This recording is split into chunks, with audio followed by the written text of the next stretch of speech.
friends, it's Krista with Krista's Creative Chaos. I keep saying I'm going to start this YouTube channel with for my art, and I haven't done it, so I thought today's the day. Today's the day! Yay! I know. What can I say? I tend to do little bunny trailing here and there, so stick with me. I figured I would just take you on this little art journey with me. So art's always been a part of my life, but I've always had to do, you know, real world jobs. So art's always been a hobby. I semi-retired back at the end of May, but not really, because I'm still running our nonprofit. But I am having a lot more time to do my art, and at least right now. I need to be getting my real estate license here soon for some stuff we're doing, but you guys, there's always something, isn't there? But you know, so okay, my brother passed away on Father's Day of this year, very suddenly. Before that, I was doing all sorts of bigger pieces of art, things on canvases, stuff like that. My brain needed small bits to help heal. It's not even been a month yet. And that's why I thought, you know what, I'm just going to make a video about what I'm doing, because all of us sometimes need some sort of therapy, some sort of healing, some sort of way to check out, but a healthy way, right? So this is a healthy way that you can heal, that you can check out, that you can spend a lot of money on if you want, or you can just literally take garbage and a little bit of paint or an old magazine or a catalog or mailers that come in the mail, and you can create little works of art called artist trading cards. I'm going to show you some different types of artist trading cards that I've made. Here. So some of them are on photocopies because they got mailed to people. So just like baseball cards, basketball cards, Pokemon cards, any kind of cards that people trade with each other, these are artist trading cards. So you too can trade these with people. So here's one I did for somebody with a fairy theme on it. The real card is much more spectacular, if I do say so. They can be, so these are hand painted backgrounds on that I'm showing you right now. Here's one of the painted backgrounds. So, and it's on an index card. So you guys, you literally can find scraps of paper around your house that you could do this with, okay? And then all of a sudden, and you can also get much fancier and have actual art supplies too. I just want everybody to know this is something that's available to anybody to do. So this is an index card, and this is some hand painting, little painting technique I did on here. So a lot of my cards are what I call mixed media, because they use different elements. It's not just watercolor, it's not just acrylic, it's not just pencil. I use many different things. So I will create something like this. You know, this literally took me 5 minutes to do. I'll show you different video. I'll show you how to make these types of backgrounds if you like those. And I made a bunch of them. Like here's a green one. This says Maggie May, vivid and flamboyant. And she's pouring from her watering can into her wine glass. So, and she's got her little bottle there. And then this one says choose to shine. So, and then these were painted in metallic here. And I left the white around her because I felt like it made her pop off of the background. Sometimes I will fussy cut these. Fussy cutting is when you cut the stickers all the way around the edges. So yeah, you can use stickers, you guys. You can use you don't have to know how to draw. So, or you could, if you're an artist and you do know how to draw, you could draw the things. I'm going to show you so many different ways to make artist trading cards, because I am very eclectic in the things I do and the things I like. So I thought I'd be a perfect person to make a video to show you. So you're going to follow along on this artist journey. You're going to be able to join me. You're going to be able to create some. If you would like to trade artist cards with me, I'll have information on that. You can message me and I'll send you my address, and then you can send me an artist trading card. And if you throw an extra stamp in your envelope, I'll send you one back. I know, right? Pretty cool. And I say throw the stamp in there because otherwise I'll end up with a huge list of people that I'm supposed to send to, and I won't do it. the ADHD will kick in. So, but if you send me a stamp, then as soon as I get it, I'll go, oh, and I'll write out an envelope with your address and I'll get it in the mail immediately. So just if you want to make sure you get one in return. So here's, I'm going to show you some finished artist trading cards. Then I'm going to take you through showing you basic materials to do these. And that's what's going to be in this video today. And then my next video, we're going to be making some trading cards. Okay.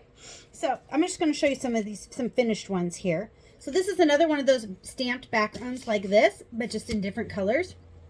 So this one, this is a sticker from the dollar store, you guys. It's a whole sheet of stickers. This one happens to be 3D. Just know if you do make 3D type of cards, if it makes it so your envelope is thicker than 1/4 of an inch, the post office is going to charge you extra because it can't go through their hand canceling machines. Also, if like I put a brad on here, so see that's bumpy and it's hard. So this also can get stuck in their machines. So my trick for that is I take the Amazon packages and I cut them up the size of the card, put the dots towards the card, and then I will put another one on the back side and I will just tape it around it and stick it in an envelope. And that way, a lot of times because sometimes I'll go to the post office. I've gone to the post office lately just to check it out, and they've told me it's been just fine and I didn't need extra postage. Now, sometimes they'll be like, is that a bump in there? Is that a bump in? It depends on who your postmaster is. So anyway, sometimes it's just worth it to throw in the extra postage so you know your envelope's not going to get ripped and right on their hand cancel. Okay. If you're mailing them. So, and then this, so you guys, were you ever a scrapbooker? If you were ever a scrapbooker and you're not a scrapbooker anymore, pull out your supplies. This is an old scrapbooking supply. It says Nurture on it. These, I think I got at the dollar store as well. You guys, that's simple. Mixed media, because stickers, brads, painted background, and then gems. This one happens to be on a playing card. Super. I get my decks of playing cards at the dollar store as well. So now, one thing you should know about the playing cards is if you're going to use a playing card, it does have a sheen on it. If you're not going to paint on it first, you can do a hand-painted background like this, like I did, or you can, so this painted background is actually on paper and then secured to the card. So mine haven't been having this. So, oh, look at that. I just made it do it.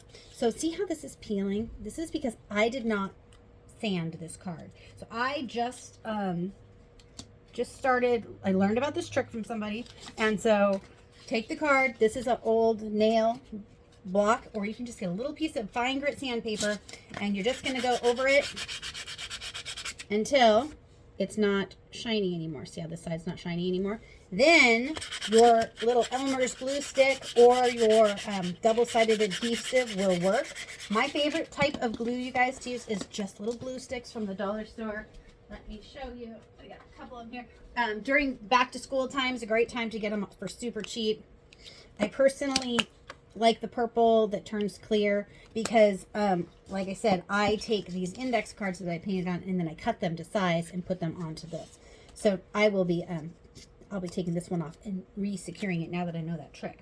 So, so yes, I figured I'm learning about all sorts of tricks. We all learn from each other, right? So, so I figured I'd just share it. So that was one, right? Mixed media. Then this is a different one. This one, you guys, is also on a playing card. Playing cards just have, some people are super fussy and will say, oh, that's not an artist trading card. That's an altered playing card. Okay, if you're going to trade with me, I'm just going to say, let's not get nitpicky. Let's just have fun.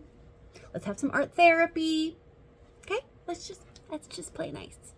If you're that picky, maybe you shouldn't trade with me because I'm not going to tell you if it was a playing card or if it's a regular card or what it is because those details don't matter to me. The only thing that really matters is they need to be 2.5 by 3.5 in size. Why? Because then they fit into a trading card album. And so when you are trading with people buy these or they buy the full pages with like the baseball card, you know, slots in it, and people want to be able to slide them in there. Okay, that's the only thing that it needs for sure. 2.5 by 3.5 inches to fit into those sleeves. Okay, so yeah, this, you guys, is a paint sample. It's It's paint sample, a sticker, ribbon behind it, and then these are, they're fabric flowers with jewels on them. I like 3D. I know it costs me more to mail them. But there's no art on, none of my own personal art on here, but how cute is that? So you do not need to be an artist to do artist trading cards. Art is subjective. Art is something that makes you happy. It's combining different elements that makes you happy, right? It evokes an emotion. Maybe it makes you sad, but some sort of emotion is evoked when you make art. That's what makes it art. Now, these are hand-painted backgrounds I painted right onto the cards. And if you can see them, there's a lot of texture in this paint. I love texture. So you can see that lip there on that one. Then I took, you guys, here's a little secret for you. This is packaging. So I have a whole envelope of packaging and envelopes that I save. So if I buy a package of stickers, they come in these things, right? Save it. Save it. Why save it? Well, maybe there's writing on one side, but not on the whole thing. And so then I'm going to take scissors. I'm going to cut this. And then this here, this side is clear. What I did was I stamped on it with a permanent ink stamp pad. You could draw on it with a Sharpie. You could just write on it in your own handwriting. You could just write it, like, if you don't have stamps. So I'm trying to tell you how you can do this for super cheap, right? If you don't have art supplies. I don't want to scare people off that they have to go invest a bunch of money if they don't even know if they're going to like it. You could literally take a black Sharpie and just write the word love, strength, whatever you wanted to do, and put that on top of there. This is a playing card as well. What I did with these, because see it, I put gesso on the backs of, on both sides of these before I painted on them because of the shiny card, because I didn't want to sand it. So this is gesso, and I also like it because the gesso is white, or I also have it in black. But, and this is a really old bottle that I've just had kicking around. You can get this gesso, I think you can even get at some of the dollar stores in a little tiny bottle. So just so you know, and this one just says, and then I took on the back of that plastic, I literally took paint markers and colored behind the words. So that's a different way I made them. Here's another one with a really thick, really thick hand-painted background. And then one of those stickers from the dollar store. And then on the backs of the cards, you guys, you want to create some sort of a label or handwrite your name.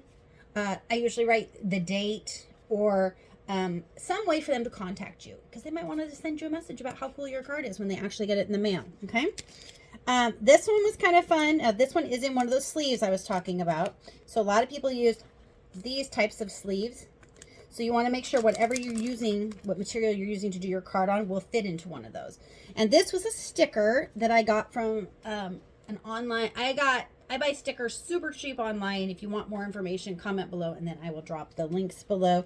And so I literally, this one says, if I give you a straw, will you go suck the life out of someone else's day? And it's a flight attendant.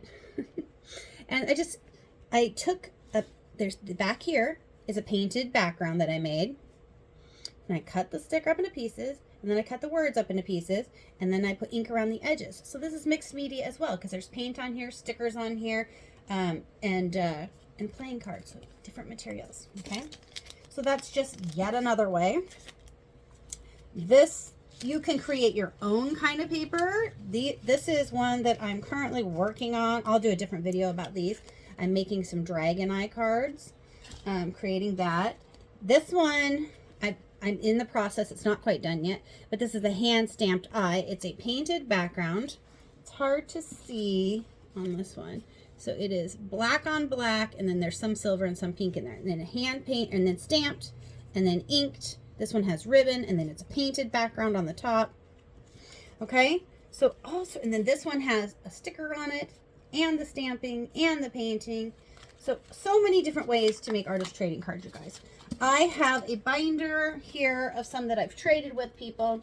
I'll show you just some different styles that people have sent me.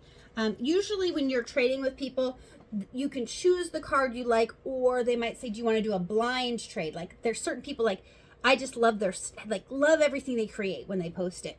And so I'll say, how about you send me that one, and then send me a blind one too, because sometimes it makes more sense to have somebody to trade 2 or 3 cards with somebody at the same time, because you like their style and postage, right? So, and then also locally, you'll find there's a lot of local places where ladies will, and men, will meet up at local libraries and things to do trades. So you don't have to mail them. Or you could start one in your local area. So these are just some that people have sent to me that I've traded with. So some of these things are cut out. This is a digital one that she does all her stuff digitally and then prints them out on photo paper. These ones are hand painted. Oops, sorry. And then this one is hand painted. This one's got painting in it and words and layers. This one's a collaged piece. This one is a stamped on a painted background. You guys, you can do them so many different ways. And it's just fun. It's fun. It's a fun way to do stuff and do it cheaply. So you can do the playing cards as a background. Let me show you some other background pieces you can use. Put those up there. Okay. I had them all out. Here, where'd they go? Here they are. Okay. So this, you guys, I have a bunch of pieces of cardboard from an organizer I bought. And I'm throwing out, I'm like, oh my gosh, that's so much cardboard, so much waste, right? And so I take this playing card all the time and use it as my template for the size, the right size. And I'm like, lo and behold, this cardboard is this width. Almost all the pieces were the proper width once I cut off the little extraneous, you know? So I just use it as a template, and now this is cardboard. So cardboard is typically thicker than your typical AC, but I checked and it still fits in the sleeves. So as long as it fits in the sleeve, you're good to go. And then I just use it as my template, and then I just cut them like that. Because then I don't have to use my cutter. If you do need a cutter, you can get these for about 10 bucks at a store. Maybe not the Fiskars. The Fiskars is a little bit more expensive, but I know I've seen like at Walmart and places like that they have cutters for cheap. Okay. You can also use a tape measure. You can also use a ruler and just mark it out and then cut it. So if you don't have the money to buy a cutter, it's okay. Scissors, pencil, ruler. Okay. And you can get all those things at the dollar store. So this is one way on a cardboard to do. Here's a box. So this here is a painted background, and it's got some metallic on there and some regular. And this is on what is called deli paper. And then I adhered it to the playing card. And I wanted some of the playing card to show through. Oh, here's one of those black backgrounds that you can actually see. You can see how much painting's actually on that background. Sometimes they're hard to see on a camera or when someone sends you a picture of their work. Okay, so that's one. This one here is black gesso, which is that paint, so it primes the surface to make it very easy for paint and other things to adhere to. And then it's got, so you guys, here's a trick. You guys are gonna laugh at me. I'm really cheap sometimes. Most of the time. Frugal. I'm frugal.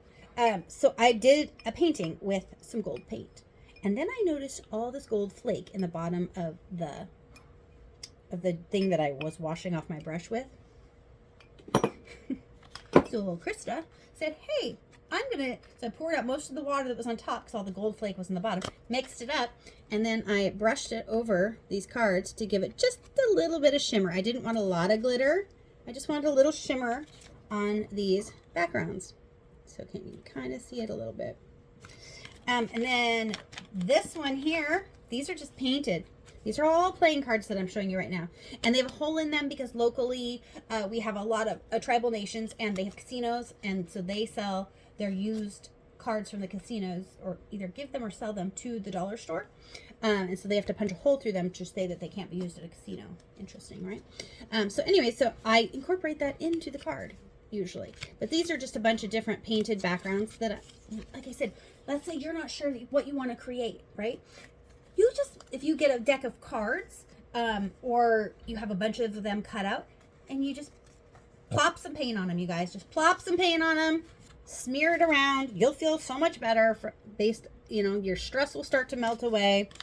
And I don't know what I'm doing with any of these yet, but I got all sorts of cool backgrounds to choose from when I'm ready to go. Then I did the same thing with a bunch of them. I put black gesso. I put white gesso on a bunch of them.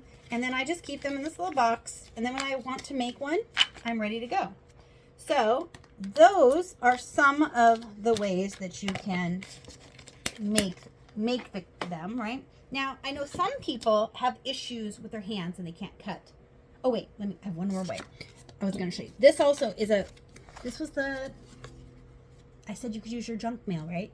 So junk mail, some of these are from food packaging. If you do junk mail or food packaging, like this one even has a crease down the middle, but that's okay because I figure this one I will probably adhere something to it so that crease won't matter.